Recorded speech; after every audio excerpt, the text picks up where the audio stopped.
एका पान मसाल्याच्या जाहिरातीच्या माध्यमातून एका बड्या कंपनीच्या तत्सम उत्पादनाची अप्रत्यक्ष जाहिरात केल्याचा ठपका ठेवत महाराष्ट्र अन्न व औषध प्रशासनाने अभिनेते अजय देवगन, शाहरुख खान आणि टायगर श्रॉफ यांना कारणे दाखवा नोटीस बजावली आहे।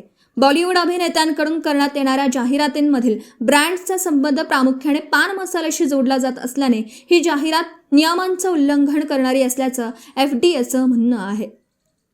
IAS अधिकारी तुकाराम मुंढे यांनी FDAचा कारभार हाती घेतल्यापासून राज्यभरात भेसळयुक्त अन्नपदार्थ, अस्वच्छ हॉटेल्स आणि नियमबाह्य उत्पादनांवर कडक कारवाईचा धडाका लावला आहे। अनेक नामांकित आस्थापनांचे परवाने निलंबित केल्यानंतर आता त्यांचा मोर्चा बॉलिवूड सेलिब्रिटींकडे वळला आहे। अजय देवगन यांच्या जुहू येथील निवासस्थानी, शाहरुख खान यांच्या वांद्रे येथील मन्नत बंगल्यावर आणि टायगर श्रॉफ यांना त्यांच्या प्रोडक्शन हाऊसमार्फत ही नोटीस बजावण्यात आली।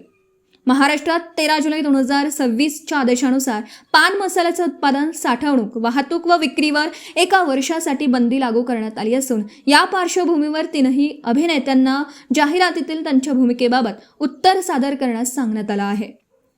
याशिवाय प्रतिबंधित गुटखा आणि पान मसाल्याच्या संघटित नेटवर्क विरोधात पोलिसांच्या मदतीने मकोका अंतर्गत कारवाईची तयारीही FDAने सुरू केली आहे।